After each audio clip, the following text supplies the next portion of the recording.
قلوب المؤمنين ليزدادوا إيمانا مع إيمانهم أشهد أن لا إله إلا الله وحده لا شريك له وأشهد أن محمدا عبده ورسوله لا نبي ولا رسوله بعده اللهم صل وسلم على نبينا محمد صلى الله عليه وسلم وعلى آله وصحبه ومن تبعهم بإحسان إلى يوم القيامة أما بعد Rabbi shrah li sadri wa yassir li amri wahlul 'uqdatam min lisani yafqahu qawli yaqulu Allah ta'ala fi kitabihil karim a'udzu billahi minasy syaithanir rajim ya ayyuhalladzina amanu taqullaha haqqa tuqatih wa la tamutunna illa wa antum muslimun وقال النبي صلى الله عليه وسلم اتق الله حيثما كنت وأتبع السيئة الحسنة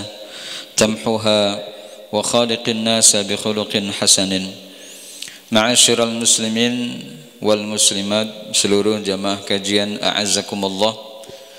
Alhamdulillah, puji syukur kita haturkan kepada Allah Rabbul Izzah yang senantiasa memberikan karunia kepada kita sekalian, nikmat yang begitu banyak tak terhingga kita tak bisa menghitungnya.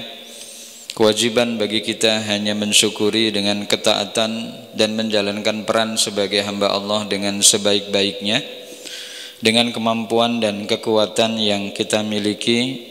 Mudah-mudahan peran ini kita bisa jalankan dengan baik, seraya memohon pertolongan dan taufik dari Allah Subhanahu wa ta'ala agar kita semuanya senantiasa dalam bimbingan Allah dan diberikan kemudahan dalam langkah-langkah kita menuju ridha Allah Subhanahu wa ta'ala.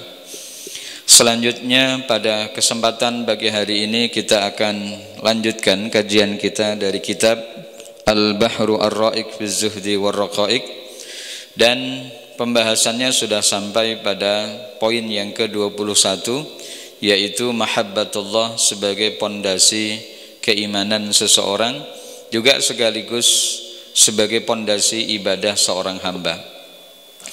Kalau kita berbicara tentang sebuah bangunan, maka kita bisa melihat pondasi yang dibangun tidak hanya menguatkan satu titik, tetapi seluruh titik yang dibutuhkan harus dikuatkan di antara yang ada.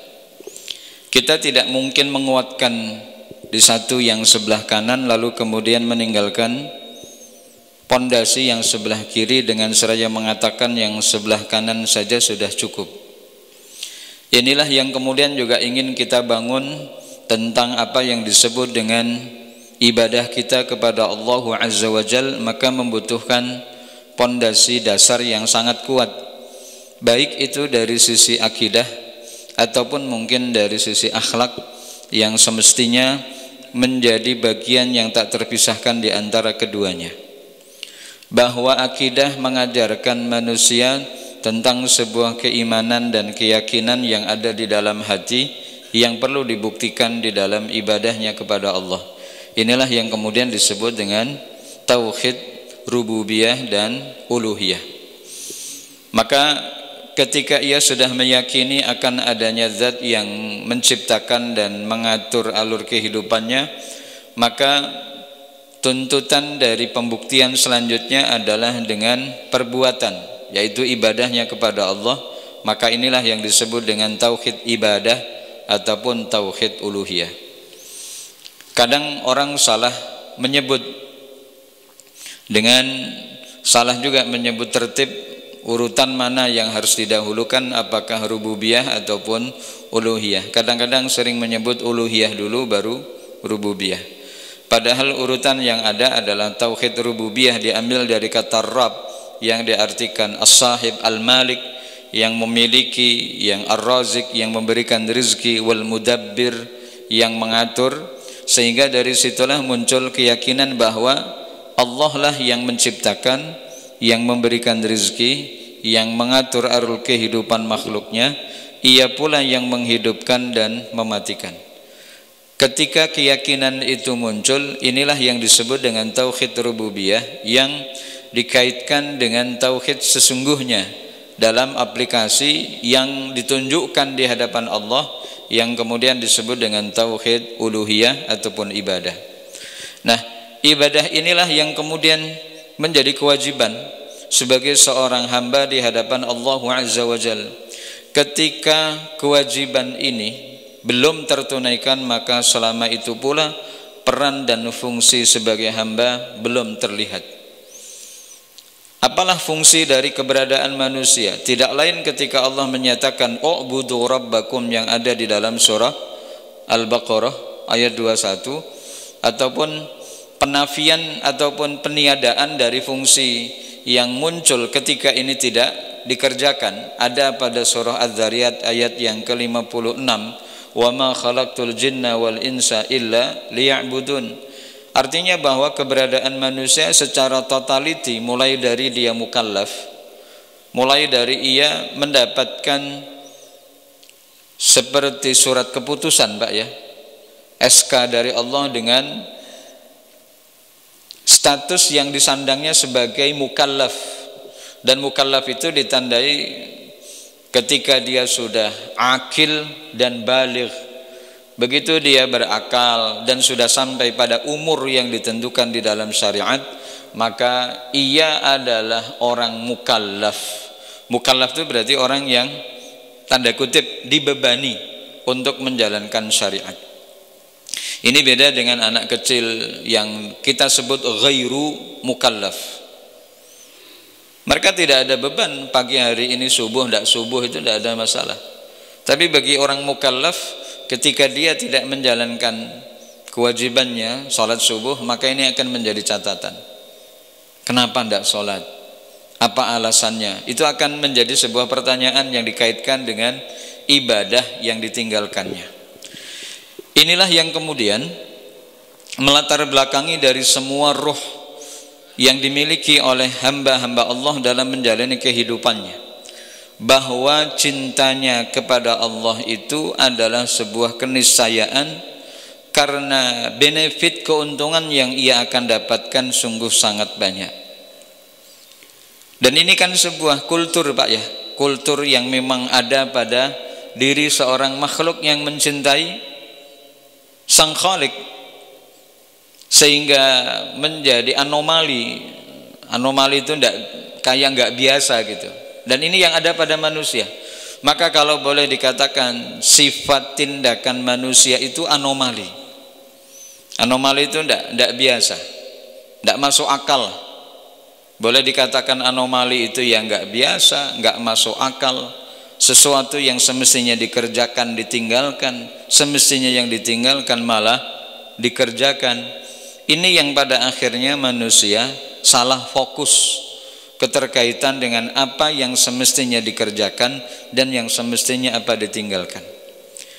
Maka roh yang ada pada seorang hamba ketika ia menghadirkan cintanya kepada Allah Subhanahu wa taala, maka akan memunculkan kekuatan hati.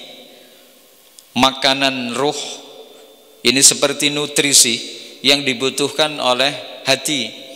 Maka nutrisi itu berupa makanan. Kalau kita makan nasi beserta lauk pauknya, itu namanya nutrisi secara fisik.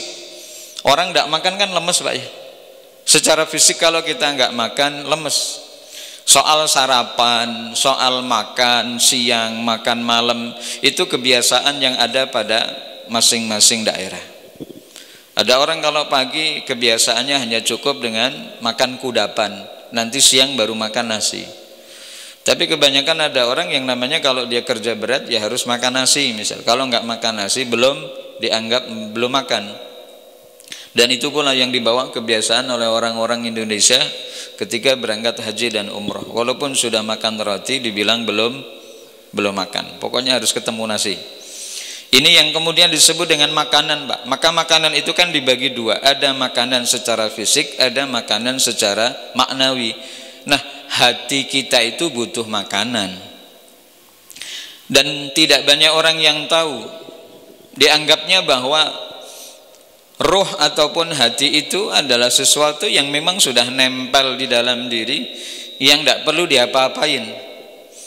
Tidak perlu dikasih apapun keterkaitan dengan nutrisi yang semestinya dibutuhkan. Nutrisi apa yang dibutuhkan oleh roh, yang dibutuhkan oleh hati? Maka diantaranya adalah mahabbatullah. Cinta kepada Allah itu penting, Pak. Sehingga ini juga menjadi indikator yang nampak ada pada diri seseorang itu adalah kecintaan kepada Allah dan Rasulnya. Dan itu menjadi standar utama, Pak. Tidaklah ia dikatakan beriman sampai dia menjadikan Allah dan Rasulnya dicintai di atas segalanya. Karena cinta itulah yang melahirkan effort, yang melahirkan sebuah tindakan yang pada akhirnya menggambarkan atas cintanya kepada seseorang. Kalau seorang mukmin sudah mengatakan ana uhibbullaha, saya mencintai Allah, maka seluruh effort, kekuatan dan tenaga, pikiran dan semua perbuatan yang dilakukan adalah atas gambaran cintanya kepada Allah Azza wa Jalla. Dan inilah yang kemudian disebut dengan kekuatan hati, Pak. Sehingga lemah dan tidaknya, atau lemah dan kuatnya hati itu ternyata juga terletak bagaimana kuat dan lemahnya cintanya kepada Allah. Jadi seperti nyambung ya, cinta yang begitu amat kuat kepada Allah pun juga akan melahirkan kekuatan hati. Sebagaimana lemahnya ia terhadap cintanya kepada Allah, maka juga akan seiring dengan lemahnya hati. Ini yang kemudian disebut dengan hal yang terkait di antara perkara-perkara yang ada di dalam hati, antara cinta dan kekuatan. Bagaimana ada orang yang kemudian bisa naik ya ke puncak gunung yang mungkin sebagian orang mengatakan kamu nggak mampu sebab karena fisik yang lemah.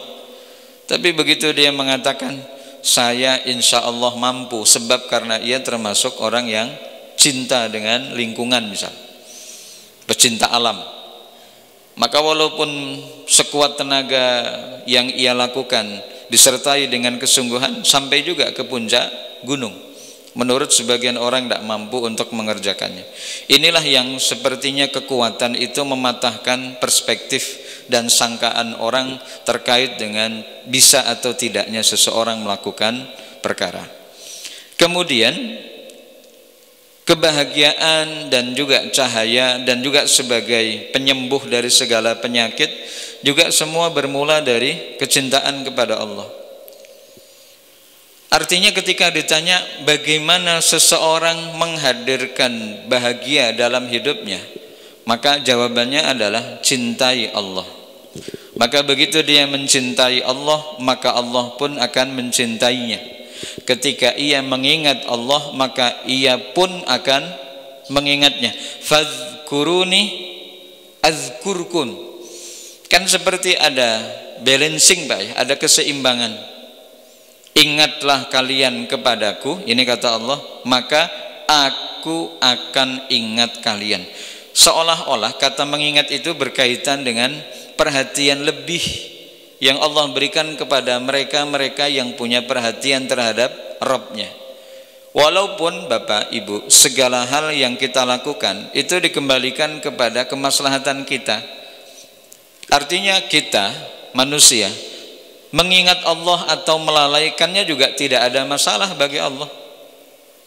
Tidak akan ada izzah yang diturunkan sebab karena makhluk yang meninggalkan Allah.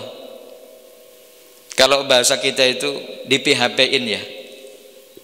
Coba kita memperhatikan bagaimana kita ada di dalam satu majelis, lalu kemudian kita tidak diajak bicara, tidak diajak gabung, lalu kemudian kita merasa sendiri dalam keramaian.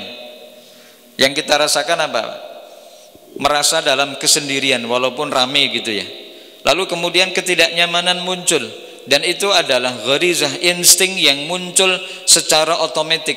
Tombolnya langsung klik on, Pak. Jadi begitu dalam satu majelis kita ini ngerasa tidak dilibatkan, ngerasa dicuekin gitu ya. Padahal itu adalah majelis yang dimana kita sedang bermusyawarah, berdiskusi. Maka tombol gharizah yang minta diperhatikan itu langsung hidup tep gitu, lalu kemudian merasa bahwa kita dicuekin, merasa kita dikecewakan, lalu kemudian merasa tidak dihargai, dan berbagai macam sifat-sifat yang akhirnya mendowngrade keterkaitan dengan kepercayaan diri dari seorang hamba. Dan itu wajar, Pak. Itu wajar dan itu manusiawi. Tapi itu tidak terjadi ada pada Allah Azza wa Jalla. Allah tidak memiliki apa yang dimiliki oleh makhluk yang tadi kita ceritakan. Mau ada orang sholat subuh di pagi hari ini atau tidak, nggak urusan bagi Allah. Yang ada adalah justru catatan yang ada di dalam lembaran kehidupan hariannya. Kenapa hari-hari yang mestinya kau lewati dengan ketaatan, tapi justru kau lewati dengan kelalaian? Ini bukan persoalan bangun kesiangan, Pak, tapi ini persoalan bagaimana ada orang yang beraktivitas di pagi hari lalu kemudian salah arah dan salah kompas. Sibuk di pagi hari ini menyiapkan segala sesuatu untuk dunianya, padahal urusan akhiratnya belum tuntas dikerjakan. Kenapa enggak ini dulu nih? Apakah khawatir rezekinya akan hilang dipatok ayam hanya gara-gara terlambat dikit untuk menyiapkan segala hal yang kaitannya dengan duniawinya? Ini ada kewajiban yang harusnya ditunaikan. Itu yang dari awal kita sudah sampaikan, sering di antara kita manusia yang salah fokus untuk mengerjakan sesuatu terhadap perkaranya. Kenapa enggak ini dulu gitu? Kenapa enggak akhiratnya dulu? Apakah lupa dengan pesan Allah yang ada di dalam surah Al-Qasas ayat 77? Pesannya apa, Pak? Wabtaghi fima atakallahu daral akhirata. Baru kemudian yang kedua, wala tansa nasibaka minad dunya. Ini yang kemudian kita perhatikan di dalam Al-Quran itu sebagai pesan kehidupan yang wajib untuk kemudian kita ingat dan kemudian kita amalkan. Cari dulu segala hal yang mendatangkan kebahagiaan kamu untuk akhirat, baru kamu jangan lupakan nasibmu di dunia. Itu baru pesannya yang pas, Pak. Tapi kan kemudian akhirnya dibalik oleh manusia. Carilah segala sesuatu kebahagiaan untuk duniamu, kalau ternyata kamu ingat baru ambil urusan akhiratmu. Dibalik, Pak. Maka kalau lupa ya betul-betul lupa, namanya juga sudah menjadi second opinion. Akhirat bagi orang-orang yang lalai itu menjadi second opinion. Kalau ada waktu dan kesempatan, kalau istilah orang Jawa itu ditandangi, Pak, dikerjakan. Kalau enggak, ya namanya juga enggak. Kalau sempet, kalau enggak sempet, namanya enggak sempet. Tapi kalau kemudian ini dijadikan sebagai prioritas, bahasanya enggak seperti tadi, sempet enggak sempet harus sempet. Itu kalau akhiratnya dijadikan sebagai skala prioritas. Kenapa? Manut, ikut kepada dawuh Gusti Allah di dalam surah Al-Qasas ayat 77, Pak. Akhirat dulu, dunia kemudian. Bukan dunia kemudian baru akhirat akhiran. Tidak begitu. Inilah yang kemudian proses bagaimana melahirkan cinta kepada Allah, yang kemudian kalau itu sudah hadir maka akan muncul berbagai macam benefit, keuntungan. Ini yang kita bahas, kekuatan hati, lalu kemudian itu juga memberikan ruh, makanan, Pak. Jadi cinta yang secara maknawi tidak bisa kelihatan, karena itu sifatnya abstrak, Pak. Cinta kita kepada Allah itu sifatnya abstrak, maknawi, nggak kelihatan, tapi betul-betul bisa dirasakan. Dan juga akan memunculkan kebahagiaan, dan kebahagiaan itu tidak bisa diceritakan, dan kemudian juga nggak bisa digambarkan bagaimana cinta kita kepada Allah itu dalam bentuk tulisan gitu, susah.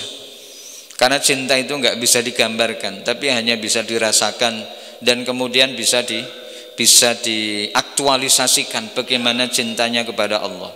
Dan ia adalah cahaya dalam hidupnya. Artinya nopo, Pak? Orang yang tidak mencintai Allah, maka ia akan menghadirkan kegelapan dalam hidupnya. Orang yang cinta itu senantiasa mengingat terhadap yang dicintainya. Betul begitu, Pak, ya? Jadi kalau kita namanya cinta kepada Allah, ya berarti nama Allah lah yang sering disebut. Qiyama wa qu'uda wa ala junubikum, itu mau dalam keadaan berdiri, terus mau dalam keadaan duduk ataupun miring dalam keartian istirahat, yang kita ingat hanya Allah, bukan yang lain. Maka ada orang yang mengatakan saya itu cukup bahagia Pak. Ketika ditanya apa perkara yang membuat Anda bahagia? Bahagia buat saya itu begitu sudah selesai sholat subuh, yang saya pikirkan nanti saya bisa sholat zuhur. Kata beliau gitu Pak. Jadi begitu saya sudah selesai sholat subuh, nanti siang saya bisa sholat zuhur. Dan begitu sudah selesai sholat zuhur, yang dia bayangkan nanti sore saya bisa sholat asar. Dan begitu sudah selesai sholat asar, yang dia pikirkan juga begitu, nanti di awal malam saya bisa sholat maghrib. Dan begitu sudah selesai sholat maghrib, yang dia pikirkan mudah-mudahan saya enggak teledor dan bisa melaksanakan sholat isya. Itu bahagia Pak, menurut beliau. Sehingga inilah yang juga bagi orang-orang mukmin, yang pada akhirnya kita sampai pada tahapan bahwa kebahagiaan pada titik yang ketiga ya, bahwa inilah yang kemudian didapatkan ketika seseorang telah mengaitkan hatinya dengan cinta. Dan cintanya tidak salah Pak, ia mencintai kepada pemilik cinta, dia mencintai terhadap sesuatu yang hak. Nggak kebayang ya, ada orang begitu amat bucin Pak. Kalau istilah anak muda itu bucin. Kenapa Pak bucin itu Pak? Cinta mati ya. Ada orang yang bucin banget terhadap Tuhan, Toghut yang dicintainya. Tapi begitu dia mati, Tuhan yang dicintainya itu ternyata seperti sosok fiktif yang kemudian diadakan oleh yang meyakininya. Tidak ada tapi diadakan, padahal sesuatu itu tidak ada.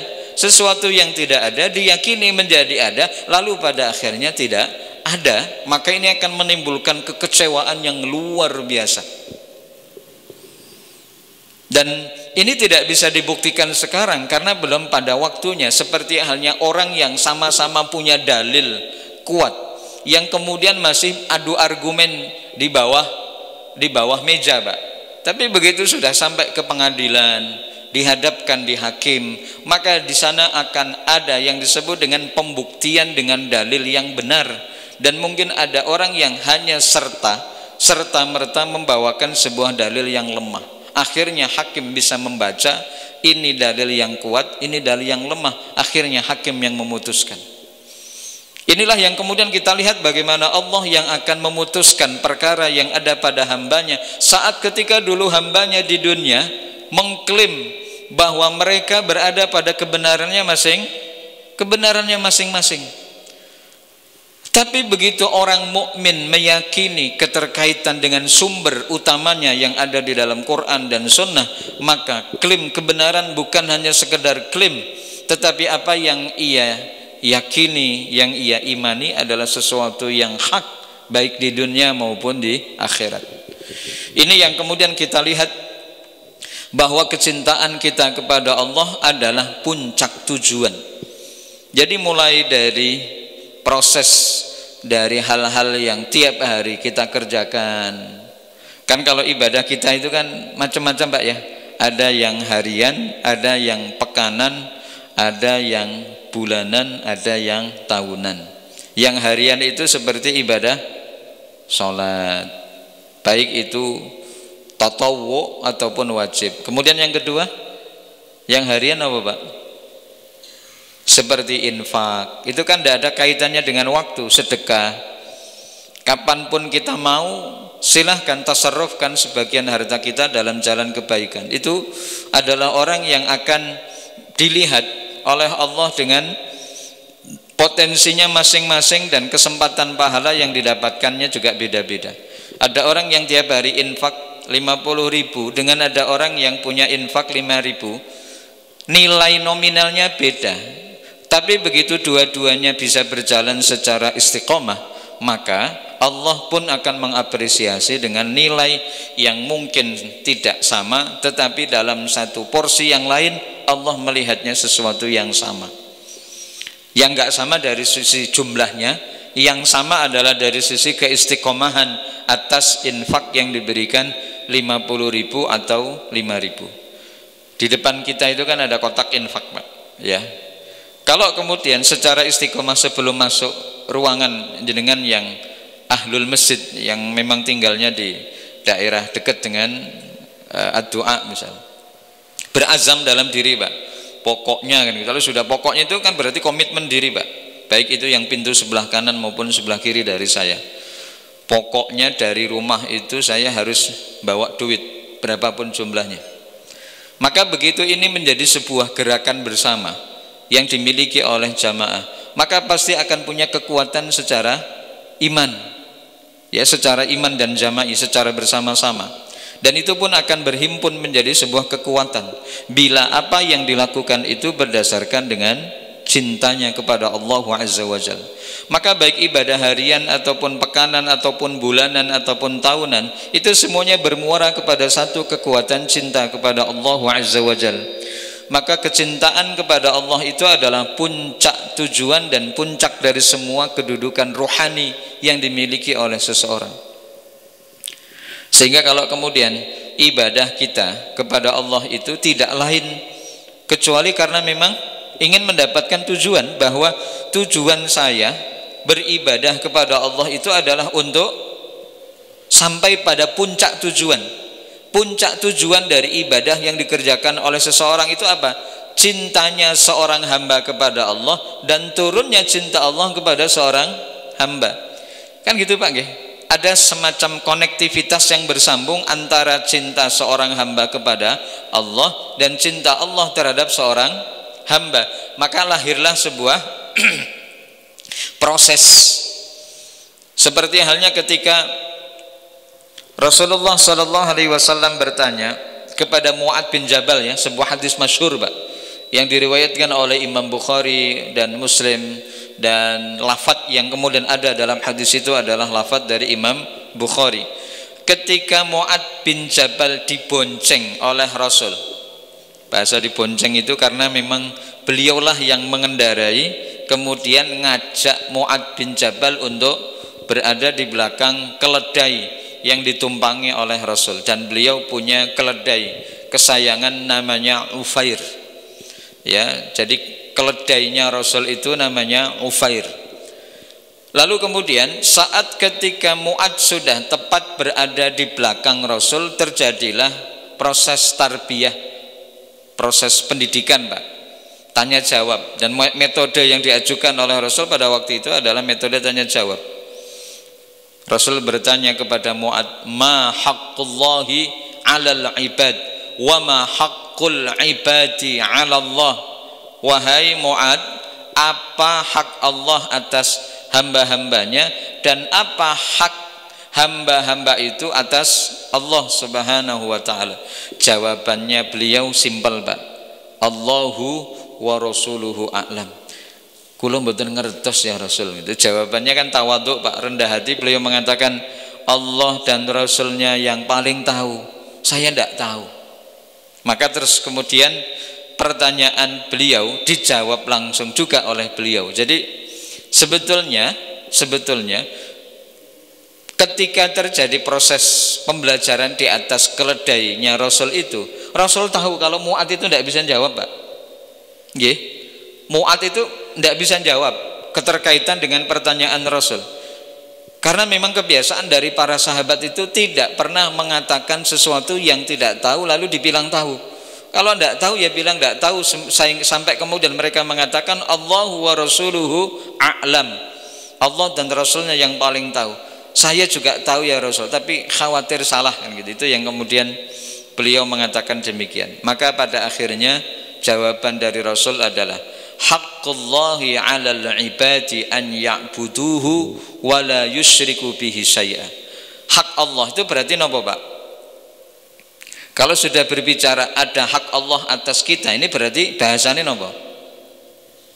Kewajiban, ya. Berarti kewajiban kita kepada Allah ini berarti selama hidup manusia tidak beriman dan tidak menyembah Allah, berarti selama itu pula kewajibannya belum tertunaikan. Kalau sudah merasa kewajibannya belum tertunaikan, jangan pernah minta haknya. Simpel Pak, jangan minta sesuatu kalau memang kewajiban belum tertunaikan. Apa kewajiban Allah? Apa kewajiban hamba? Ini kalau kemudian kita lihat Pak, misal ini kita bahas keterkaitan dengan masalah yang berkaitan tentang hak. Ini hak yang pertama, ini haqqullahi alal ibad adalah an ya'buduhu wala yusyriku bihi syai'an. Ini adalah kaitan tentang apa yang Allah sampaikan Pak. Saya gedein biar jelas tulisannya. Ya? Loh, kok nggak connect? Tiba-tiba putus ya? Oh, kesenggol ya?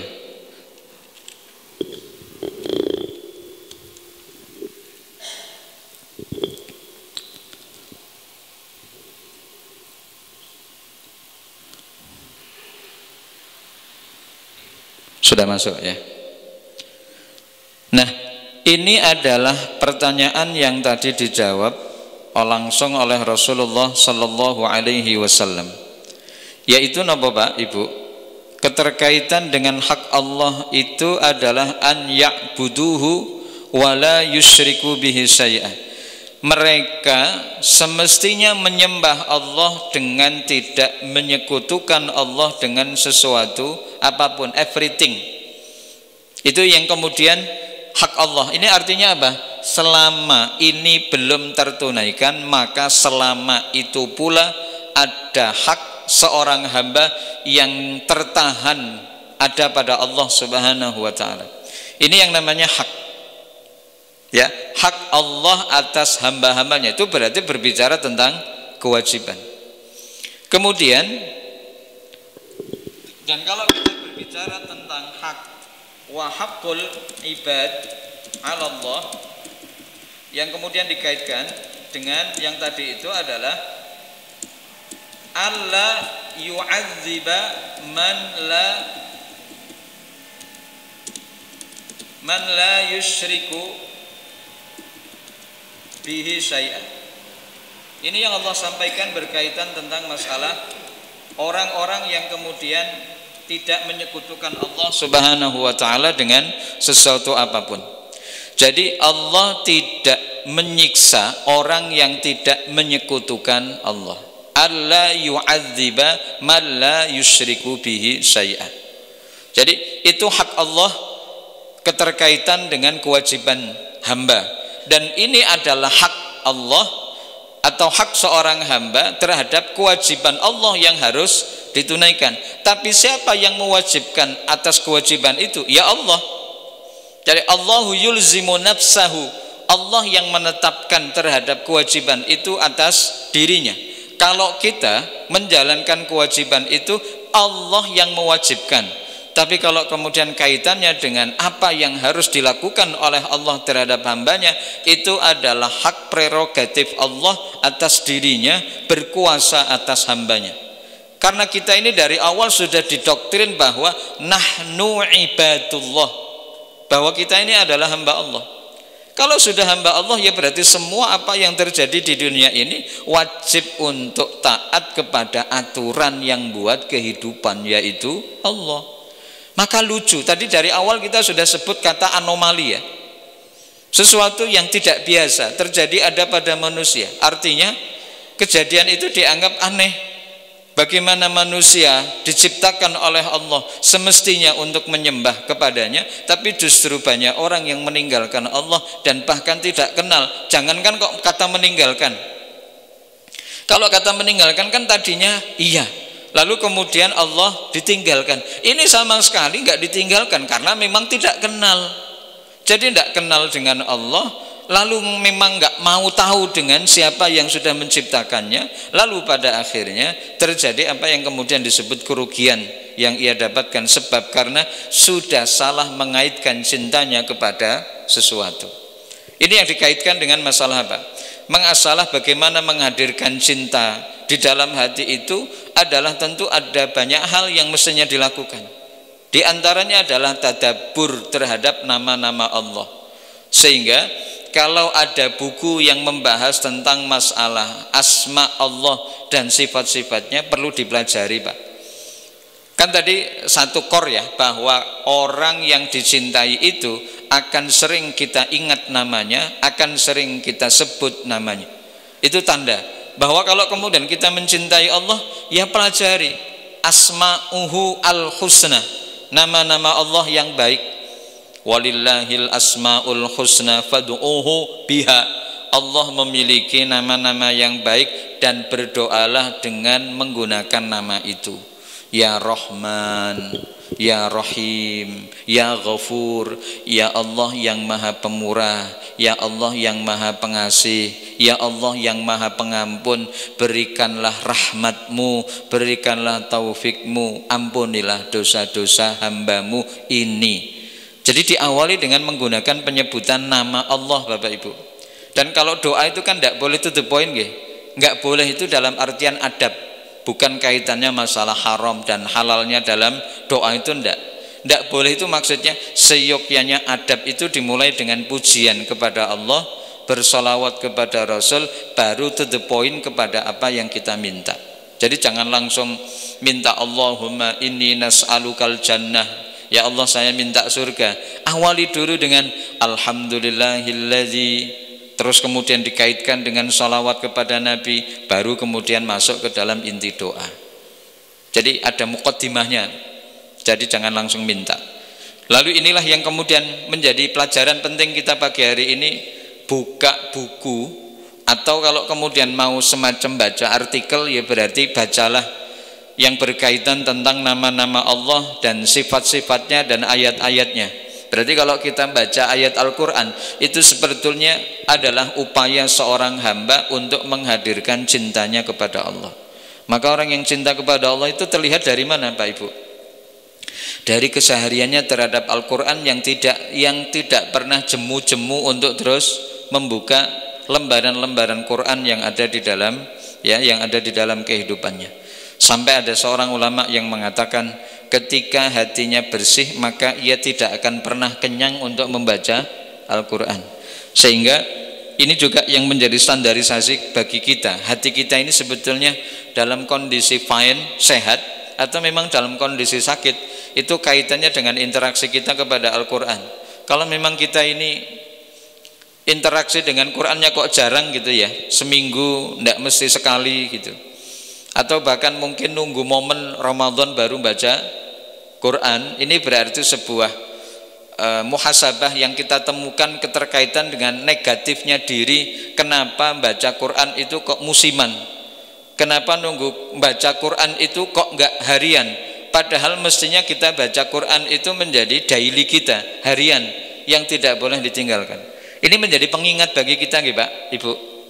Ya, menjadi pengingat kita hari ini bahwa pulangnya kita dari majelis ini berarti ada upaya yang harus kita tingkatkan, yaitu dengan memperbanyak membaca Quran plus dengan artinya dan tadabbur ayatnya. Kita ini kan orang-orang yang bukan orang-orang Arab, tapi kita ini orang ajam. Orang ajam itu berarti non Arab yang kalau baca Quran itu butuh perangkat pendukung untuk bisa memahamkan diri terhadap ayat yang kita baca. Ketika kita baca ayat pertama, kedua, ketiga, empat, lima dari awal surah Al-Baqarah saja, itu kita butuh pendamping, satu terjemah, yang kedua tafsir. Ya, seperti ketika kita membaca Alif Lam Mim, dzalikal kitabul la raiba fihi hudal lil muttaqin. Baru kemudian Allah jelaskan siapakah muttaqin itu, alladzina yu'minuna bil ghaibi wa yuqimunas sholata wa mimma razaqnahum yunfiqun walladzina yu'minuna bima unzila ilaika wa ma unzila min qablik wa bil akhirati hum yuqinun. Berarti dari ayat 2 sampai ayat 5 Allah memberikan definisi orang bertakwa itu dengan 4 ciri yang sudah mulai kelihatan dari ayat yang ketiga, 4 dan 5. Itu maksud tadabbur, Pak. maka orang yang tadabbur terhadap ayat Al-Quran itu akan semakin menguatkan cintanya kepada Allah, karena Al-Quran itu adalah kalamullah. Jadi apakah cukup hanya sekedar dengan membaca Quran? Enggak cukup. Apakah cukup dengan hanya sering membaca surah Yasin? Enggak cukup. Baca tafsirnya mulai dari ayat pertama Yasin sampai ayat kun fayakun, ayat yang ke-83. Baca tafsirnya supaya kita tahu apa yang sering kita baca itu mengandung banyak pesan hidup untuk kemudian kita jadikan sebagai pegangan. Jadi jangan sampai hanya sekedar apa, baca doa, saya sudah baca cukup itu. Kita ini ajamiyun, Mbak. Ajamiyun itu berarti non Arab, yang kalau kemudian tadi kita baca Quran itu tidak bisa langsung paham. Sementara orang Arab disampaikan di dalam kitab Al-Mabahis fi Ulumil Quran atau Al-Itqan fi Ulumil Quran itu, sampai mereka yang enggak belajar bahasa Arab resmi saja, Pak. Artinya memang kulturnya kultur Arab resmi. Begitu mereka diperdengarkan ayat Al-Quran itu langsung ngerti, Pak. Langsung paham, minimal terjemahannya. Ya, minimal terjemahannya. Walaupun mungkin mereka harus belajar lebih dalam keterkaitan dengan tafsirnya. Tapi dari sisi arti seperti kita, kalau mereka cukup 2 langkah, kalau kita butuh 3 langkah. Belajar dulu, belajar membaca, kemudian mengetahui artinya, baru mengerti maksud dari tujuan ayat Al-Quran. Ini yang kemudian kita perhatikan, apa yang Allah sampaikan di dalam Al-Quran itu adalah bagian dari upaya menjemput cinta kita kepada Allah. Karena cinta itu sebuah ikhtiar, Pak. Kayak kita mencintai seseorang itu kan ada upaya toh. Kayak kita dulu akhirnya mempersunting seorang wanita yang menjadi istri, kan ada upaya yang dilakukan oleh kita sebagai seorang lelaki untuk kemudian menyatakan kita mencintainya. Dengan cara apa? Dengan cara yang kemudian secara elegan kita tunjukkan di depan walinya bahwa saya siap menikahi putri Bapak. Itu namanya komitmen, Pak. Dan itu melahirkan cinta yang ada pada tempatnya, bukan ngomong kepada semua orang, tapi langsung kepada tujuannya, kepada walinya. Ketika walinya juga bertanya, kesungguhan mana yang bisa meyakinkan saya kalau kamu mau ngambil anakku? Wah, beliau sampaikan, Pak, visi misinya, presentasi. Beliau sudah bawa PowerPoint, sudah bawa dia presentasinya, visi misi, nanti kalau saya sudah menikah nanti akan begini, sampai pada akhirnya si wali yakin bahwa anaknya siap untuk diambil oleh si lelaki itu. Ini yang kemudian disebut dengan upaya. Kalau kemudian ini hanya secara retorika, nahnu nuhibbullah, kata dia, kita mencintai Allah, buktinya apa? Enggak ada gitu.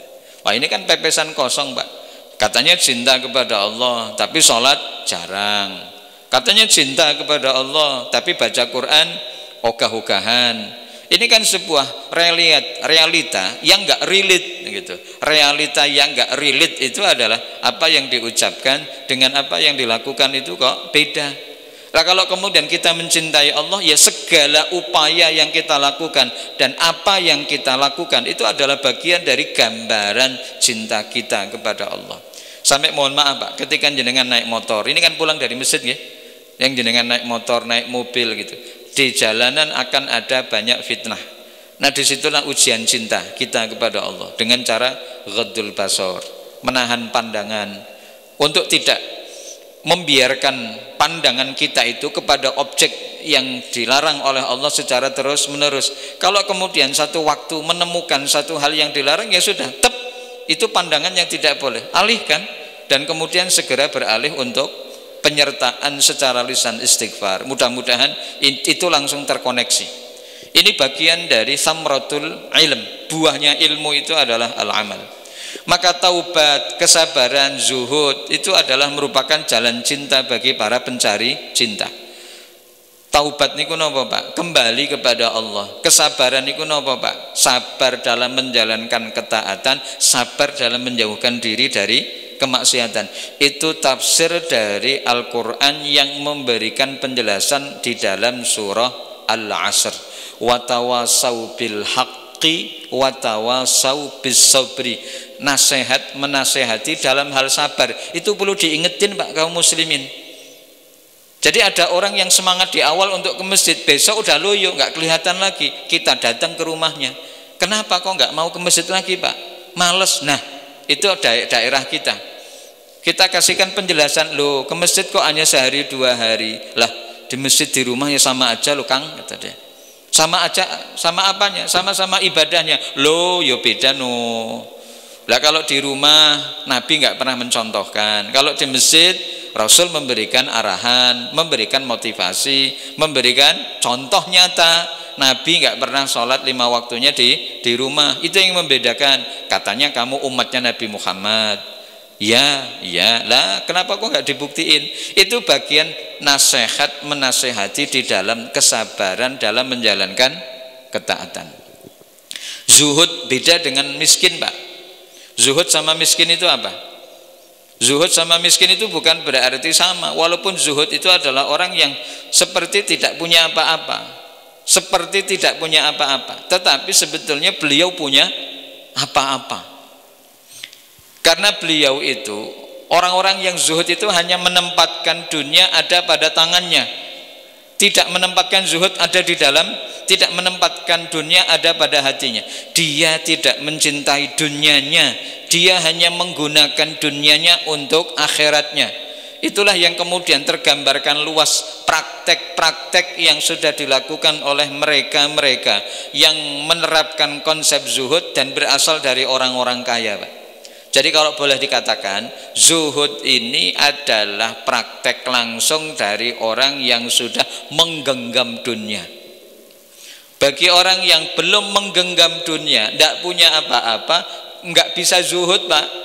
Bagaimana mau zuhud? Zuhud itu adalah ya'khudud dunya biqadri ma yakfihi, ngambil dunia dengan secukupnya. Sementara orang miskin itu ngambil dunia dengan penuh kekurangan. Maka kalau orang kaya itu menerapkan konsep hidup zuhud, orang miskin menghidupkan konsep hidup qanaah. Gitu Pak. Jadi tidak mungkin orang miskin itu pakai hidup zuhud, itu tidak mungkin. Karena nggak punya apa-apa Pak. Manhumul masakin. Siapa orang-orang miskin? Ya kita.